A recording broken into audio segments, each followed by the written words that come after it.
आमच्या इकडं ना असं कधीच झालं नाही, पण आज झालं बरं का. काय झालं ते तुम्हाला नक्कीच कळेल. तर हॅलो हाय नमस्कार सगळ्यांना, श्री स्वामी समर्थ. तुमचं पुन्हा एकदा कविता लाईफस्टाईल या चॅनलमध्ये मनापासून स्वागत आहे. तर आज आहे कोजागरी पौर्णिमा. तर इथं मी कोजागरी पौर्णिमेसाठी इथं छान अशी तयारी करत आहे. सॉरी, त्याआधी तुम्हाला कोजागरी पौर्णिमेच्या माझ्याकडून खूप खूप शुभेच्छा. तर आज कोजागरी पौर्णिमा आहे, त्यासाठीच मी दादा हळदीचं लेपन करून घेते. आणि आज मला सत्यनारायणची पूजा करायची. आज खूप जण सत्यनारायण भगवानची पूजा मांडतात, कथा वाचतात, तर छान असं सगळे करतात. तर आता मी ह्यावेळेस करायले. कोजागरी पौर्णिमेचं माहीत नव्हतं, तर ठीक आहे. मग आता इथं मी छान असं लेपन केलं. छोटीशी रांगोळ काढून घेतली, स्वस्तिक दिवे लावून घेतले. दिवेने रोशनी आली. आज आमच्या इथं 4 वाजल्यापासून लाईट नव्हती, तर सगळं अंधार झाला होता आणि काहीच समजत नव्हतं. तर इथं दिवे लावले ना, खरंच खूप छान उजाड पडला होता. आणि मग नंतर मी इथं 4 वाजताच पूजा मांडून घेतली. तर मला माहीत नव्हतं, आता नेहमी वाटलं नेहमी थोडीशी लाईट जाते आणि लगेच येईल, पण ह्यावेळेस काही तसं झालंच नाही.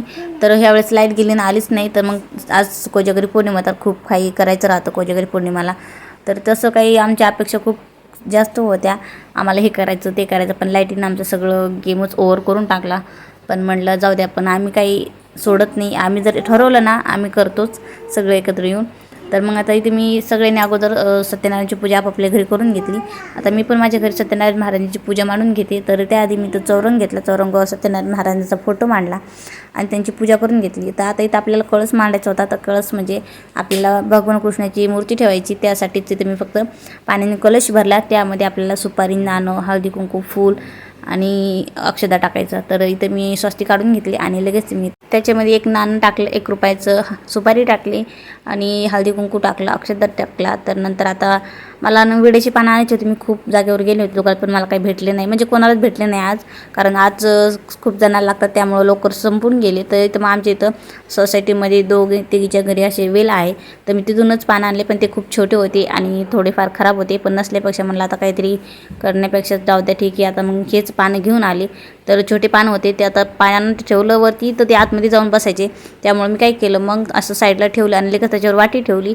आणि नंतर मग त्याच्यावर आतमध्ये म्हणजे त्या ताटलीमध्ये मी ह्याच्यात गहू टाकले. मग झालं कसं तरी काम भागलं म्हणलं. मग त्याच्यात मी आपल्याला बालकृष्णाची मूर्ती ठेवायची होती, त्यासाठी मी त्याच्यात गहू ठेवले. कोणी तांदूळ ठेवतात, दोन्ही पण चालतं, पण मी तर गहू ठेवले. आणि नंतर मग लगेच बालकृष्णाची मूर्ती घेतली, त्याच्यात पाण्याने अभिषेक करून घेतला आणि लगेच मूर्ती मी त्या तामणामध्ये ठेवून दिली. तर छान असं बघा, माझ्याकडं वस्त्र नव्हते, मी आणणार आहे, कारण मी आणले होते ते लगेच खराब होऊन गेले. तर फक्त मी त्याला हार घातला, हळदी कुंकू लावून छान अशी पूजा केली. सॉरी, फक्त कुंकू लावलं आणि पूजा करून घेतली. फूल वाहिलं. तर माझ्याकडे फुलं खूप सारे होते, काय म्हणजे दसऱ्याचे उरले, म्हणजे होते ठेवलेले दसऱ्याचेच. तर ते छान असं फुलं असले ना, खरंच घवघवीत पूजा वाटते आणि एकदम असं छान वाटून जाते पूजा. तर इथं मग मी फुलं सगळ्या साईडने ठेवले होते आणि बाळकृष्णाची मूर्ती आतमध्ये ठेवली होती. ते बघा किती छान वाटत होती. आता इथं मी जोड पानं घेते. आपल्याला इथं गणपती बाप्पाची, कुलदेवीची आणि वरुण देवताची पूजा करायची, त्यासाठी. तर इथं मी जोड पानं म्हणजे 3 जागेवर ठेवायचे होते, तर 6 पानं घेतले होते.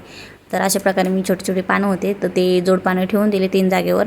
जागा पुरत नव्हती, तर वरती चौरंग ठेवल्यावर म्हटलं आता जागा पूजा मांडली तर काही उचलता नाही येणार, तर मग ते पानच मी एका साईडला घेतले, कारण आपल्याला 3 ठेवायचे होते त्यासाठी. तर इथं मी लगेच पानं ठेवले, त्याच्यावर अक्षता लगेच ठेवून देते. आणि आपल्याला इथं अगोदर गणपती बाप्पाची पूजा करायची. कोणतीही पूजा आपल्याला गणपती बाप्पापासूनच सुरुवात करावी लागते त्यासाठी. आणि मग त्याआधी मी बाळकृष्ण हे विष्णूचंच रूप आहे, विष्णूला तुळस अतिप्रिय आहे, तर त्यांना मी तुळस वाहिली.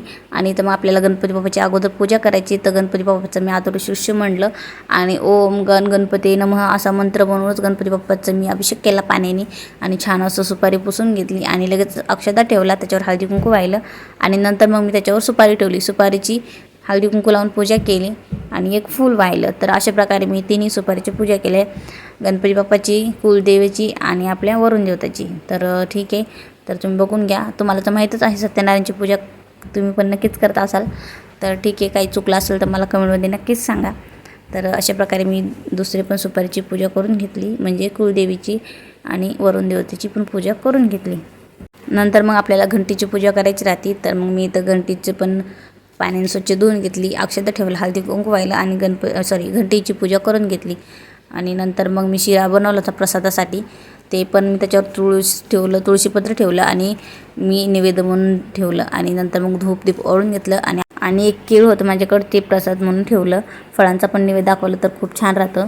आणि माझ्या लक्षात नव्हतं गणपती बाप्पाला गुळ खोबऱ्याचा नैवेद्य दाखवायचा होता म्हणून, लक्षात नाही राहिलं. जेव्हा लक्षात आलं तेव्हा लगेच ताबडतोब मी गणपती बाप्पाला गुळ खोबऱ्याचा नैवेद्य दाखवला. आणि नंतर मग कथेचे पुस्तकाचं पण छान अशी पूजा करून घेतली. श्री सत्यनारायण भगवानची पोथी होती माझ्याकडं, त्याच्यावर सगळं आपल्याला पूजा दिलेली राहते. ती बघूनच खूप जण करतात आणि मी तीच बघून पूजा मांडते. आणि नंतर मग मी इथं माझी कथा वाचून घेतली. कथा वाचल्यानंतर आरती ती करून घेतली. आणि संध्याकाळी मग मला अजून आपल्याला पूजा करायची आहे. तुम्हाला तर माहितीच आज कोजागरी पौर्णिमा आहे, तर त्याची काही पूजा आणि त्याची काही सेवा आहे ती आपल्याला करायची राहते. तरी तर मी माझी कथा वाचून घेतली आणि नंतर मग आरती केली. जसं जसं अंधार पडेल ना, मग तसं खूप अंधार होऊ लागला. तर आता म्हणलं काय करावा, कारण लाईट नव्हती. पहिल्यांदाच असं झालं आमच्या इथं की इतक्या दिवसानंतर एवढी लाईट गेलेली होती. आणि आज आम्हाला सगळ्यांना एकत्र येऊन असं दूध पण असं कोजागरीचं आम्हाला एकत्र येऊन दूध आटवायचं होतं.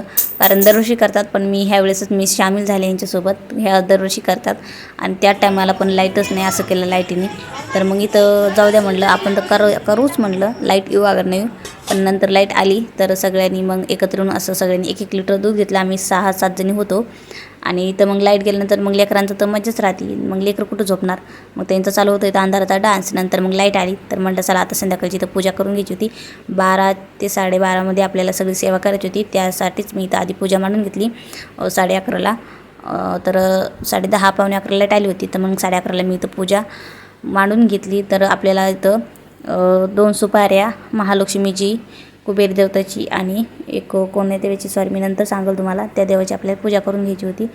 तर इथं मग पाण्याचा कलश घेतला, त्यामध्ये 5 पानं ठेवले. गंध, अक्षदा, फूल वाहिलं. तर माझ्याकडे आता एकच पितळात 2 तांबे होते, पण मला ते काही सापडत नव्हतं, त्यामुळे मी तर स्टीलचाच वापरला. त्याच्यामध्ये आपल्याला काही नारळ ठेवायचं नाही, काही वाटी ठेवायची नाही, फक्त आपल्याला असे पानं ठेवायचे. आणि नंतर मग आता संध्याकाळी जोड पानच नव्हते, आता मग 1-1 होतं. तर म्हटलं जाऊ दे आता आहेत 1-1, त्याच्यावरच काम भागून घेऊ. तर मी इथं 3 पानं ठेवले. आणि इथं मग अगोदर आपल्याला दिव्याची पूजा करून घ्यायची. तर मी इथं दिव्याच्या पूजेनेच सुरुवात करून घेते. तर इथं मी आधी दिव्याची पूजा करून घेतली, हळदी कुंकू लावलं. वाद खूप जोरात झाली होती, म्हटलं थोडी कमी करून घेते. मग दिव्याची पूजा करून घेतली आणि इथं मग पूजा करून घेतली. पहिल्यांदा लक्ष्मीची पूजा करून घ्यायची, देवीचं प्रतीक आहे. तर मी सुपारीचा पूजा करून घेते, सुपारी मांडली, हळदी कुंकू लावून छान अशी पूजा मांडून घेतली. तर इथं आपली कुबेराची, लक्ष्मीची पूजा झाली आहे. आता चंद्राची आणि इंद्राचीच राहिली. आता इथं लक्ष्मीची पूजा झाली, आता इथं मी इंद्राची पण पूजा करून घेते. आणि आपल्याला नंतर मग चंद्राची पूजा करायची. चंद्राला आपल्याला सुपारी मांडायची गरज नाही, कारण आपल्याला तांदळाने चंद्र बनवायचा आहे. तर इथं मी आता इंद्राची पूजा करून घेतली, कुंकू ते लावून घेतलं, फूल वाहून घेते. आता चला आपण चंद्राची पूजा करून घेऊन घ्या. तर इथं मी तांदूळ घेतले आणि गोल आकार चंद्राचा जसा आकार आहे का तसाच दिला. तर बघू शकता तिथं चंद्र पण किती छान वाटतंय, साधा आणि सिंपल. तर अशा प्रकारे माझी आजची पूजा झाली. आपल्याला नंतर 12 ते 12:30 सेवा करायची. तर आता मी तुम्हाला आमचं जिथं दूध आम्ही बनवत आहे का तिथं घेऊन जाते. तर मी तुम्हाला सांगते, जे तांबे ठेवलं का ते कुबेर आहे, 1 सुपारी ठेवलेली लक्ष्मी, नंतर इंद्र आणि ते चंद्र. इथं अशा प्रकारे इथं मी पूजा मांडून घेतली. तर हे बघा, ही सत्यनारायणची पूजा आहे. लाईट गेली होती त्यामुळे मी तुम्हाला नाही दाखवू शकले, आता बघून घ्या. आणि ही माझी रेग्युलरची पूजा. तर हे माझं सगळ्या मुलींनी सगळे मंदिरातले व्यस्त करून टाकले. तर आता इथं आम्ही सगळं दूध आठवतो एकत्र येऊन. तर हे बघा, दूध इथं थोड्यापैकी म्हणजे बऱ्यापैकीच आटलं आहे. आता सगळ्यांनी एकत्र येऊन सगळ्याच्या घरची साखर आणली, 1-1 ग्लास, सगळ्याचं ते ग्लास माझंच माप आहे. तर सगळ्यांनी ते मापाबरोबर साखर आणली आणि मग आता दुधामध्ये टाकून दिली. त्या आमच्या इथं असं काय असलं सगळे एकत्र येऊन करतात. आमची खरंच सोसायटी खूप छान आहे, सगळं समजून घेता एकमेकीचं आणि सगळे एकत्र येऊन असं काही असलं सण तर साजरा करतात. तर हे चंद्र पण आलेला होता, 12-12:30ची आम्ही वाट बघत होतो. चंद्र आल्यानंतर आम्ही त्याची पूजा करून घेतली. तर हे बघा, इथं सगळ्यांनी पूजा करून घेते. तर चंद्राला पाणी वाहून घेतलं, कुंकू वाहिलं, नमस्कार करून घेतले आणि दिव्याने वळून घेतलं. तर 2 ताट होते म्हणून त्यामुळे लोक सगळ्यांनी पूजा करून घेतली, कारण आम्हाला 12:30मध्येच पूजा करायची होती. त्याच्या काही सेवा आहेत त्या. तर इथं सगळ्यांनी थोडी पूजा म्हणजे सगळ्यांनी पूजा करून घेतली आणि इथं दूध पण आटलं होतं लवकर. तर मग इथं दूध आटलं होतं, तर आम्हाला आता चंद्र बघायचं होतं ह्याच्यामध्ये. तर हे चंद्र बघताना खूप मोठा एक जोक झाला होता. कुणाला चंद्र दिसत होता आणि कुणाला लाईट दिसत होता. तुम्हाला काय दिसतं तुम्ही कमेंटमध्ये नक्कीच सांगा. हे बघा, अंधार पडला ना, तर हे बघा, हे चंद्र दिसत होता, पण कुणी म्हणत होतं ही लाईट आहे. तुम्हाला काय दिसतं ते सांगा. तर मला पण वाटत होतं थोडीशी लाईट आहे, पण नंतर जेव्हा आम्ही दुसरीकडे घेऊन गेलो ना, तेव्हा मग चंद्र दिसू लागला. मग नंतर दूध घेऊन आलो आणि देवाला निवेद केला. तर निवेद दाखवून मला ही एवढी सेवा करायची होती, पण जेवढी जमेल तेवढी मी केली. तर अशा प्रकारे आमचा आजचा दिवस होता. लाईटींमुळं जेवढा गोंधळ झाला तेवढंच पण चांगलं झालं. ठीक आहे, व्हिडिओ अशाच पुढच्या ब्लॉगमध्ये. तोपर्यंत बाय बाय. श्री स्वामी समर्थ.